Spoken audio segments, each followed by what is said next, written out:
반갑습니다. 오늘 우리 다 같이 하나님 말씀 보시는 여호수아 9장 1절부터 27절까지 말씀입니다.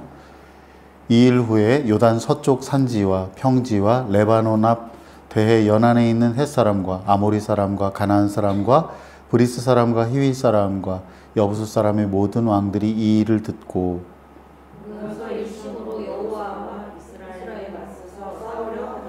기브온 주민들이 여호수아가 여리고와 아이에 행한 일을 듣고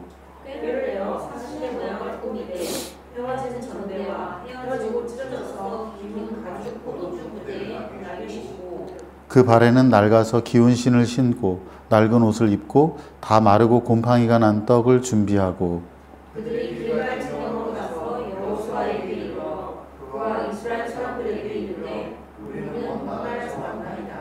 이제 우리와 결례를 맺으시라 하니 이스라엘 사람들이 히위 사람에게 이르되 너희가 우리 가운데 거주하는 듯하니 우리가 어떻게 너희와 조약을 맺을 수 있으랴 하나 그들이 여호수아에게 이르되 우리는 당신의 종들이니이다 하니 여호수아가 그들에게 물되 너희는 누구며 어디서 왔느냐 하니 그들이 여호수아에게 대답하되 종들은 당신의 하나님 여호와의 이름으로 말미암아 심히 먼 나라에서 왔사오니 이는 우리가 그의 소문과 그가 애굽에서 행하신 모든 일을 들으며 또 그가 동쪽에 있는 아모리 사람의 두 왕들 곧 헤스본 왕과 시온과 아사라에 있는 바산 왕 옥에게 행하신 모든 일을 들었으니이다. 그러므로 우리 장로들과 우리나라의 모든 주민이 우리에게 말하여 이르되 너희는 여행할 양식을 손에 가지고 가서 그들을 만나서 그들에게 이르기를 우리는 당신들의 종들이니 이제 우리와 조약을 맺읍시다 하라 하였나이다. 우리의 이 떡은 우리가 당신들에게 오려고 떠나는 날에 우리의 집에서 아직도 뜨거운 것을 양식으로 가지고 왔으나 도서 이제 말랐고 곰팡이가 났으며 또 우리가 포도주를 담은 이 가죽 부대도 새 것이었으나 찢어지게 되었으며 우리의 이 옷과 신도 여행이 매우 길었으므로 낡아졌나이다 한지라. 우리가 그들의 양식을 취하고는 어떻게 할지 여호와께 묻지 아니하고 여호수아가 곧 그들과 화친하여 그들을 살리리라는 조약을 맺고 회중 족장들이 그들에게 맹세하였더라. 그들과 조약을 맺은 후 사흘이 지나서야 그들이 이웃에서 자기를 거주하는 자들이라 함을 들으니라. 이스라엘 자손이 행군하여 셋째 날에 그들의 여러 성읍들에 이르렀으니 그들의 성읍들은 기브온과 그비라와 브에롯과 기럇 여아림이라. 그러나 세 족장들이 이스라엘 하나님 여호와로 그들에게 맹세했기 때문에 이스라엘 자손이 그들을 치지 못한지라. 그러므로 회중이 다 족장들을 원망하니 모든 족장이 온 회중에게 이르되 우리가 이스라엘의 하나님 여호와로 그들에게 맹세하였은즉 이제 그들을 건드리지 못하리라. 우리가 그들에게 맹세한 명령으로 말미암아 진노가 우리에게 임할까 하노니 이렇게 행하여 그들을 살리리라 하고 무리에게 이르되 그들을 살리라 하니 족장들이 그들에게 이른 대로 그들이 온 회중을 위하여 나무를 패며 물을 깃는 자가 되었더라. 여호수아가 그들을 불러다가 말하여 이르되 너희가 우리 가운데 거주하면서 어찌하여 심히 먼 곳에서 왔다고 하여 우리를 부르느냐. 그러므로 너희가 저주를 받나니 너희가 대를 이어 종이 되어 다 내 하나님의 집을 위하여 나무를 패며 물을 깃는 자가 되리라 하니 그들이 여호수아에게 대답하여 이르되 당신의 하나님 여호와께서 그의 종 모세에게 명령하사 이 땅을 다 당신들에게 주고 이 땅의 모든 주민을 당신들 앞에서 멸하라 하신 것이 당신의 종들에게 분명히 들리므로 당신들로 말미암아 우리의 목숨을 잃을까 심히 두려워하여 이같이 하였나이다. 보소서 이제 우리가 당신의 손에 있으니 당신의 의향에 좋고 옳은 대로 우리에게 행하소서 한지라. 여호수아가 곧 그대로 그들에게 행하여 그들을 이스라엘 자손의 손에서 건져서 죽이지 못하게 하니라. 같이 읽겠습니다. 그날에 여호수아가 그들을 위해 여호와께서 택하신 곳에서 회중을 위하며 여호와의 제단을 위하여 나무를 패며 물을 기는 자들로 삼았더니 오늘까지 이르니라. 아멘. 오늘 본문 말씀 가지고 기브온의 구원이라는 제목으로 함께 말씀 나누겠습니다. 하나님께서 아브라함을 부르셨을 때 그에게 세 가지 약속을 하셨습니다. 가나안 땅을 주시겠다. 많은 후손을 주어서 바닷가의 모래와 같이 하늘의 별과 같은 많은 너의 후손을 주어서 민족을 이루게 하겠다. 그리고 세 번째 약속이 너의 후손을 통해서 너를 통해서 복을 받게 될 거라고 하는 약속입니다. 하나님께서 이스라엘 백성들을 이집트에서 나오게 하시고 가나안 땅에 들어가게 하셨을 때 이 먼저 두 가지 약속, 땅에 대한 약속과 후손에 대한 약속이 성취되었습니다. 하지만 세 번째 약속, 모든 민족이 그를 통해서 복을 받게 될 거라는 이 약속은 아브라함의 후손이신 예수 그리스도께서 오시기까지 기다려야만 했습니다. 그럼 언제부터 그 약속이 이루어졌느냐? 오순절에 성령께서 모든 믿는 자들에게 임하셨을 때부터 본격적으로 이방인을 구원하시는 하나님의 계획이 성취되기 시작했습니다. 그 결과로 사도 바울이 에베소서 2장에서 말한 대로 그리스도 밖에 있었고 이스라엘 백성으로부터 제외되었고 약속의 언약들과 상관없었던 세상에서 소망도 없고 하나님도 없는 사람들, 하나님에게서 멀리 떨어져 있던 우리가 이제 그리스도 예수 안에서 가까워졌습니다. 그런데 예수님이 오시기 전에는 그러면 하나님이 이방인들에 대해서 아예 문을 닫아 놓으셨느냐? 그렇지는 않습니다. 그 전에도 하나님께서 이방인들 가운데 하나님의 백성으로 부르시는 일이 종종 있었습니다. 그 가운데 우리가 함께 나눴던 가나안의 창녀 라합이 있었고요. 오늘 본문에 나오는 이 기브온 사람들이 바로 그들입니다. 오늘 이 기브온 사람의 그 구원에 대해서 우리가 함께 말씀을 나누겠습니다. 여호수아와 이스라엘 백성이 여리고성을 무너뜨렸고요. 그 다음에 인접하고 있는 아이성까지 공략하여 점령했습니다. 가나안의 관문 도시, 이 입구라고 할 수 있는 이 관문 도시들이 하나씩 무너지면서 그 땅의 주요 족속들이 위기감을 느꼈어요. 그래서 이스라엘에 대항하기로 함께 모여 뜻을 모았습니다. 전에 있을 때는 이집트에서 나올 때 굉장한 일이 일어났구나. 그리고 홍해를 건너서 이제 가나안 입구에 이르렀을 때도 두려웠지만 벌벌 떨었지만 어떻게 해야 될지 몰라 했거든요. 그런데 이제 바로 코앞에 닥치게 되자 결사항전하기로 마음을 먹었습니다. 그들이 그렇게 결정을 한 것은 아마도 이스라엘 백성이 아이성에서 패배한 것이 있었기 때문이라고 보여져요. 그걸 보면서 자신감을 얻은 것 같습니다. 이스라엘이 싸움조차 할 수 없는 그런 무적의 군대는 아니라는 판단을 내렸던 겁니다. 그러나 그 연합체 가운데 하나였던 기브온 사람들은 다른 선택을 했습니다. 여호수아 10장 2절에 보면 기브온은 아주 큰 성이었어요.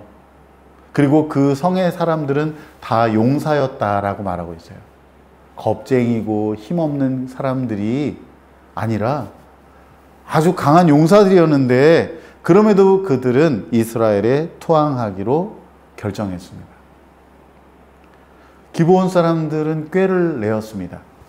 그들은 몇 사람을 사신처럼 꾸미고 낡아빠진 자루와 찢어져 꿰맨 오래된 포도주 부대를 나귀에 싣고 길을 떠났습니다.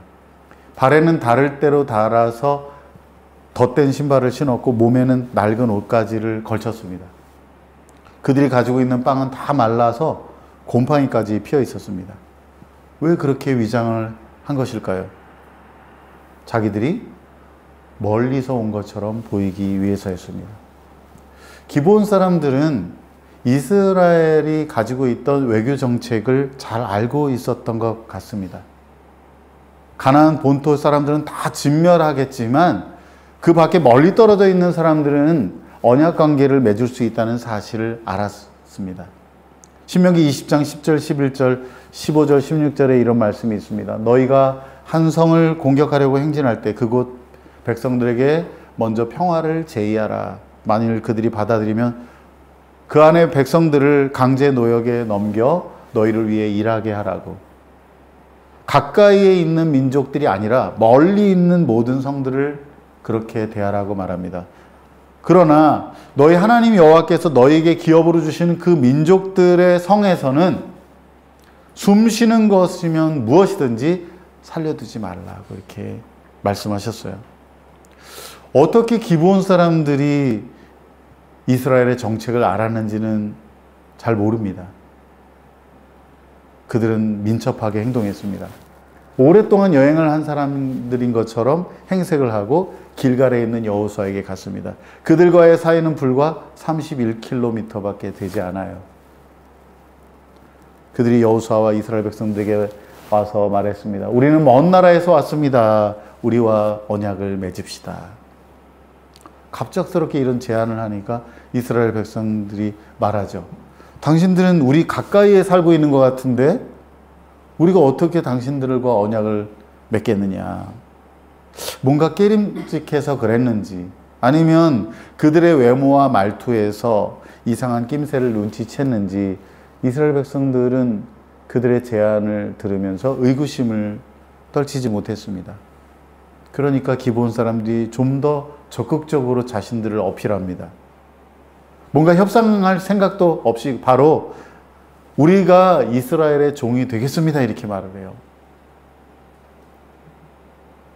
너무나 파격적인 제안이죠. 이에 여호수아가 그들이 누구인지 어디에서 왔는지 물었습니다. 그러니까 그들이 우리가 하나님의 명성을 듣고 아주 먼 나라에서 왔습니다. 그렇게 강조를 하죠. 우리가 이스라엘을 통해서 하나님의 행하신 일을 들었습니다. 이집트에서 하나님이 행하신 일을 들었고요. 바산 왕 옥과 아모리 왕 시온에게 하나님이 행하신 일도 들었습니다. 그러면서 자신들이 먼 곳에서 왔다는 사실을 구체적인 물품으로 증거를 보이며 말합니다. 자, 이 빵을 한번 보십시오. 우리가 여기에 오려고 처음에 아주 따끈따끈한 것을 싸가지고 왔는데 보십시오. 지금 마르고 곰팡이까지 피었습니다. 우리가 가득 채워왔던 이 포도주 부대도 새 것이었는데 지금 다 터졌습니다. 우리 옷과 신발은 어떻습니까? 길고 긴 여정으로 다 닳아버렸습니다. 너무나 분명한 증거잖아요. 완벽하게 꾸몄잖아요. 그래서 그런지 이스라엘 백성들이 그만 그들의 말을 그대로 믿었습니다. 우리 다 같이 본문 14절 15절 말씀 읽겠습니다. 그러자 이스라엘 사람들은 그들의 양식을 취하고 어떻게 해야 할지 여호와께 묻지 않았습니다. 그리고 여호수아는 그들과 화친을 맺어 그들을 살려준다는 언약을 맺고 회중의 지도자들도 그들에게 맹세했습니다. 아멘. 여호수아와 이스라엘 백성은 또다시 실수를 반복했어요. 아이성을 처음 공략할 때 그들이 어떻게 했습니까? 뭐 다 갈 거 없겠네요. 2-3천 명이면 충분하겠습니다. 이렇게 했잖아요. 지금 또 그렇게 하고 있어요. 어떻게 해야 될지 하나님께 묻지 않았습니다. 우리가 하나님의 말씀에 따라서 살아야 돼요. 빵으로 살면 안 돼요. 빵이 주는 것으로 판단해서는 안 됩니다. 눈에 보이는 대로 판단하고 살아가는 게 되게 똑똑해 보이지만 나중에 보면 정말 헛똑똑이들이 많아요. 내가 어리석은 결정을 했구나 후회할 수가 있어요. 자기가 보기에 너무나 확실한 증거가 있어서 이거는 다른 선택을 전혀 할 수가 없다. 그런 순간조차도 하나님께 기도하셔야 돼요. 하나님의 뜻이 어디에 있을까? 하나님께서 이 일에 대하여 기뻐하실까를 물어야 합니다. 우리가 예수님을 나의 주님이라고 이렇게 습관적으로 부르지만 날마다 스스로 일을 처리하고 싶은 유혹을 느낍니다. 아니 그냥 예수님은 바지 사장처럼 취급을 하고 자기 마음대로 다 결정해 놓고 자기가 머리를 쓰고 계획을 짜고 다 결정해 놓고 하나님 도와주세요 막 때를 쓰고 그러죠. 사랑하는 여러분, 우리 그리스도인은요 매일 매 순간 하나님께 물어보는 습관을 가져야 됩니다. 쉬지 말고 기도하라고 하신 말씀이 바로 그런 거예요. 그냥 하루 온종일 앉아서 기도하라는 게 아니고요. 그렇게 긴 시간이 필요한 게 아니에요. 우리의 태도의 문제예요. 시간의 문제가 아니고요. 여러분 출근하기 전에 운전대를 잡기 전에 아침에 눈 뜨고 말씀을 묵상하고 하나님 앞에 잠깐 기도하면서 하나님, 내가 오늘 만나야 할 사람들이 있습니다. 하나님, 내가 오늘 처리해야 할 일이 있습니다. 그 일들에 대해서 하나님께 맡기는 기도를 하시기 바랍니다. 그렇게 하다 보면은 어떤 유익이 있냐면 자연스럽게 아주 중요한 선택을 할 때에도, 아주 민감한 문제에 대해서도, 정말 어렵고 힘든 그런 상황에 대해서도 하나님께 맡기는 기도를 할 수가 있는 거예요. 평소에 하지 않으면 그때도 못해요. 여러분, 하나님께 지혜를 구하며 살기를 바랍니다. 내비에게 길을 묻고 AI를 통해 검색하듯이 여러분들이 습관적으로 매일매일 매 순간 하나님의 뜻을 구하시길 바라요. 야고보서 4장 2절이 우리에게 교훈합니다. 여러분이 욕심을 내도 얻지 못하고 살인하고 사람을 죽일 정도로 시기를 하고 그래도 얻을 수 없다. 다투고 싸우지만, 열심히 고군분투하지만 구하지 않기 때문에 얻지 못하는 것이라고 말씀하고 있습니다. 그러므로 여러분들 매일 매 순간 습관적으로 1분도 안 걸리잖아요. 하나님, 내가 오늘 누구를 만납니다. 하나님, 내가 오늘 누구와 함께 일을 도모합니다. 하나님, 함께 해주십시오. 하나님, 지혜를 주십시오. 하나님, 내가 먼 길을 떠납니다. 안전하게 지켜주십시오. 오래 안 걸리잖아요. 하나님께서 우리의 그 기도를 기뻐하십니다. 기브온 사람들과 언약을 맺은 지 3일 후에 이스라엘 백성이 그들이 가까이에 살고 있다는 것을 알게 되었어요. 얼마나 황당하겠습니까? 직접 가봤습니다. 그들은 4개의 도시 연합체로 구성된 히위 족속이었습니다. 하나님께서 콕 집어서 심판해야 된다고 말씀하셨던 그 목록들에 있는 사람들이었어요. 그러나 이미 백성들의 지도자들이 하나님의 이름으로 그들에게 맹세했기 때문에 어찌할 도리가 없었습니다. 상대가 속임수를 썼다고 해서 무효로 만들 수도 없었습니다. 왜냐하면 언약을 맺고 맹세를 할 때 하나님의 이름을 걸고 했기 때문입니다. 하나님의 이름을 걸고 기브온 사람들과 했던 약속이라서 반드시 약속을 지켜야 했습니다. 그래서 지켰습니다. 처음 잘못은 뭐 했지만 두 번째 잘못을 또 할 수는 없지 않겠어요? 사랑하는 여러분, 여러분 하나님께 했던 약속이 있습니까? 처음 예수님을 믿고 하나님께 헌신하며 드렸던 약속. 저도 가끔씩 하나님 앞에 기도할 때, 길을 걸을 때 그 생각이 나거든요. 내가 예수님을 마음에 영접하고 하나님께 내가 어떤 기도를 드렸는지를 생각해요.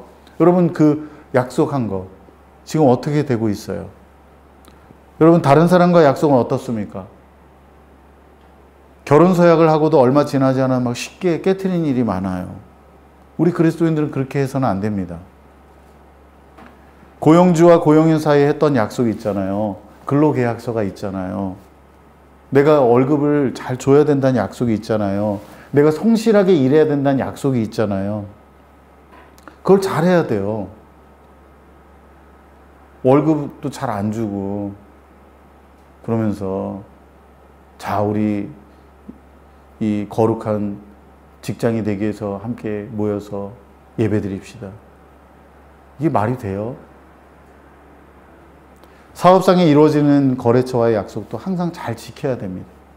예수님이 뭐라고 말씀하셨어요? 언제나 너희가 예면 예라고 하고 아니면 아니라고 하셨어요. 이 말은 뭐냐면 우리 그리스도인들은 그분의 이름을 걸고 사는 사람들이니까 말 한마디에 무게를 실어서 말하라는 거예요. 빈말이나 입에 발린 말을 삼가하라는 거예요. 여러분, 말한 것이 있으면 지키라는 것입니다.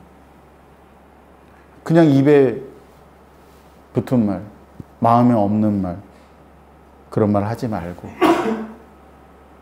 그 약속을 지키기 위해서는 내가 손해를 보고 어려움을 겪는다 해도 반드시 지키라고 하는 겁니다. 이스라엘 백성이 지도자들을 원망했습니다. 왜 원망했겠어요? 아간의 범죄로 인해 고통받았던 기억이 있었기 때문이죠. 가나안 사람을 진멸하라고 하셨는데, 하나님께 바쳐진 것 취하지 말라고 하셨는데, 그래서 그 일을 당했는데 지도자들의 어리석은 결정으로 심판할 수 없게 되었으니 혹시 하나님께서 이 일로 인해 자기들을 괴롭게 하시는 게 아닐까? 하지만 방법이 없었습니다. 그래서 지도자들은 기브온 사람들을 살려두어 나무를 패고 물 깃는 일을 하게 했습니다. 그때 여호수아가 기브온 사람들에게 물었습니다. 너희는 우리 가까이 살면서 왜 우리는 당신들과 멀리 떨어져 삽니다. 그렇게 말하고 우리를 속였느냐. 그때 기브온 사람들이 아주 중요한 진술을 합니다. 우리 다 같이 24절, 25절 읽겠습니다. 그들이 여호수아에게 대답했습니다. 당신의 하나님 여호와께서 그종 모세에게 명령하여 당신들에게 온 땅을 주고 당신들 앞에서 그 땅에 살던 사람들 모두를 진멸시키라고 하셨다는 것을 당신의 종들이 분명히 들었기 때문입니다. 그래서 우리가 당신들 때문에 생명의 두려움을 느끼고 이런 일을 했습니다. 보십시오, 우리는 이제 당신들 손에 있으니 무엇이든 당신들이 보기에 선하고 옳은 대로 하십시오. 아멘. 기브온 사람들은요, 다른 가나안 족속들과 달리 하나님의 말씀을 믿었어요. 하나님께서 이집트에서 요단강 저편에서 행하신 일을 들었고 하나님께서 가나안 사람들 모두를 진멸시키라고 하셨다는 말씀을 들었습니다. 하나님께서 정말 그렇게 가나안 땅을 이스라엘에게 주실 것을 믿었습니다. 라합이 하늘과 땅의 하나님이라고 믿음의 고백을 했던 것처럼 기브온 사람들은 이스라엘을 위한 하나님의 구원을 믿고 그들 자신도 거기에 속하기를 원했습니다. 비록 종으로 살아갈지라도 말입니다. 그래서 그들은 생명의 두려움을 느끼고 그런 일을 했다고 말하고 있습니다. 저는 성경 말씀을 읽다 보면 참 그렇게 어설퍼 보이는데 어떻게든지 하나님의 은혜와 긍휼을 구하는 자가 구원을 받는다 하는 것을 발견해요. 여러 가지 예들이 있어요. 더러운 귀신 들린 딸을 위해 예수님을 찾아왔던 이방인 여자가 있는데 예수님이 자녀들에게 주는 그 빵을 개들에게 줄 수는 없다. 이게 굉장히 모욕적인 표현이에요. 당시 이방인들을 개로 여겼던 유대인들의 표현으로 예수님이 그냥 거절하신 거예요. 그런데 그 여자가 포기하지 않습니다. 개들도 주인의 상에서 떨어지는 부스러기를 먹습니다. 부스러기라도 좋으니 주님의 은혜와 긍휼을 나에게 베풀어 주십시오. 이렇게 호소를 한 거예요. 그래서 예수님이 그 믿음을 보시고 구원의 은혜를 베풀어 주셨습니다.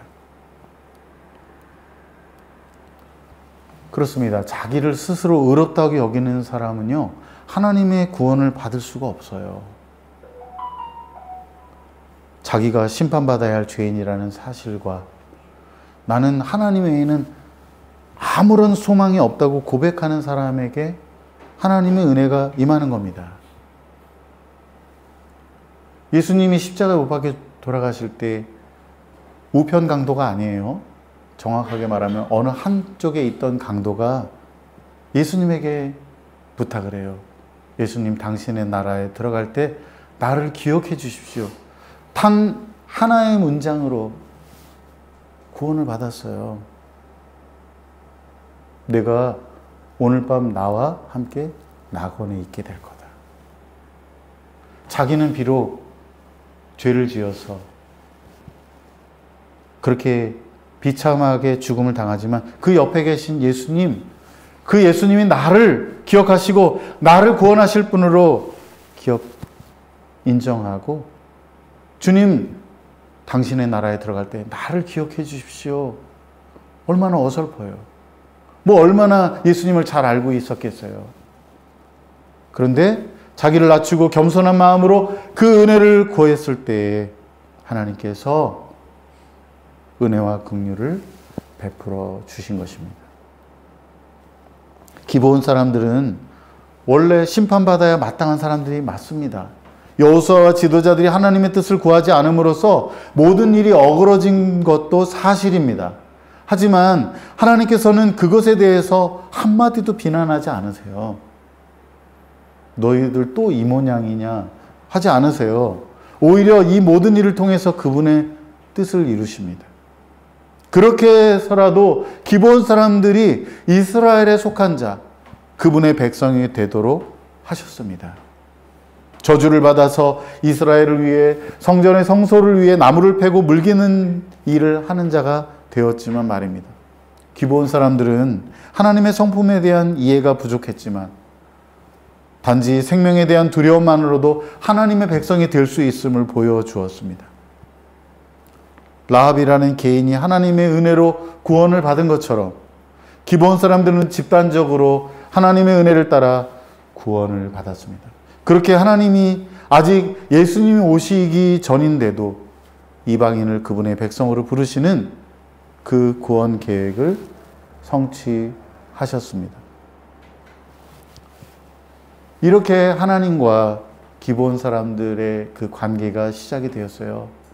처음에는 어설프게 시작되었는데 나중에 그 역사 가운데 나타난 하나님의 신실하심과 기브온 사람들의 신실함은, 그 끈끈한 관계는 너무나 아름답다고 할 수 있습니다. 사울왕이 무슨 이유 때문인지 기브온 사람들을 학살한 적이 있었어요. 언약을 위반한 죄로 이스라엘이 3년 동안 기근을 겪게 되었습니다. 하나님이 벌 주신 것이죠. 기브온 사람들은 이스라엘인데 그들을 죽였기 때문이죠. 다윗 왕이 사울 왕의 남은 후손 가운데 몇 명을 처벌하지 않았다면 아마도 기근이 멈추지 않았을 겁니다. 하나님은 그런 방법으로 기브온 사람들에 대한 신실함을 보이셨습니다. 기브온 사람들도 하나님께 대한 신실함을 잃지 않았어요. 나라가 망하기 전에는 성전에서 나무를 패고 물 깃는 일을 하면서 제일 어려운 일이고 제일 고된 노동을 했습니다.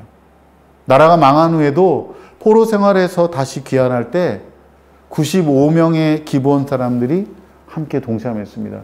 바벨론의 여러 제국에서 이미 자기들이 70년 동안 거주하면서 모든 기반이 다 갖춰져 있는데 그것을 다 버리고 다시 이스라엘의 정체성을 갖기 위해서 귀환을 했다고 하는 거예요. 더 나아가서 그들이 예루살렘 성벽을 재건하는 일에 참여하여서 성벽의 일부 구간을 자기들의 힘과 자원으로 수축을 했습니다. 한마디로 그들은 참된 하나님의 백성 이스라엘로 살았다는 것입니다. 저는 이 말씀을 보면서 요한계시록 7장 9절 10절에 있는 그 말씀이 떠올랐습니다. 주님 다시 오시는 그날에 모든 나라와 민족과 백성과 언어에서 수많은 사람들이 하나님의 보좌와 어린 양 예수 그리스도 앞에서 이렇게 큰 소리로 외치게 될 겁니다. 구원은 보좌에 앉으신 우리 하나님과 어린 양께 속할 것입니다. 아마 우리가 그렇게 하나님을 향해서 벅찬 감격으로 기쁨으로 찬양하게 될 때 저 건너편에 서 있는 라합을 보게 될 겁니다. 그리고 그를 배경으로 서 있는 기브온 사람들로 우리가 보게 될 거예요. 우리가 그날에 하나님의 그 측량할 수 없는 지혜와 은혜로 인해 기뻐하고 감격할 것입니다. 말씀을 맺습니다. 기브온 사람들은 원래 심판의 대상이었지만 구원을 받았습니다. 이방인 가운데 구원을 베푸시는 하나님의 은혜가 생명에 대한 두려움으로 어설픈 연기를 펼쳤던 그들의 믿음과 만났습니다. 하나님은 그렇게 구원의 역사를 이루셨습니다. 사랑하는 여러분, 하나님은 지금도 은혜를 베푸십니다. 스스로 높이는 자가 아니라 겸손하게 자기를 낮추는 자에게 은혜를 베푸십니다. 하나님, 부스럭이라도 좋습니다. 하나님, 내가 정말 형편없는 존재라는 것을 말씀하셔도 좋습니다. 내가 일생을 무대의 뒤편에서 이름 없는 존재로 살아도 좋습니다. 다만 하나님의 백성으로만 살 수 있다면 나는 감사하고 감사하겠습니다. 이러한 마음으로 하나님의 은혜를 구할 때 하나님께서 우리에게 은혜를 베풀어 주실 것입니다. 저와 여러분 모두가 겸손한 마음으로 하나님께서 베푸시는 은혜와 긍휼을 풍성하게 누리게 되기를 간절히 바랍니다. 기도하겠습니다.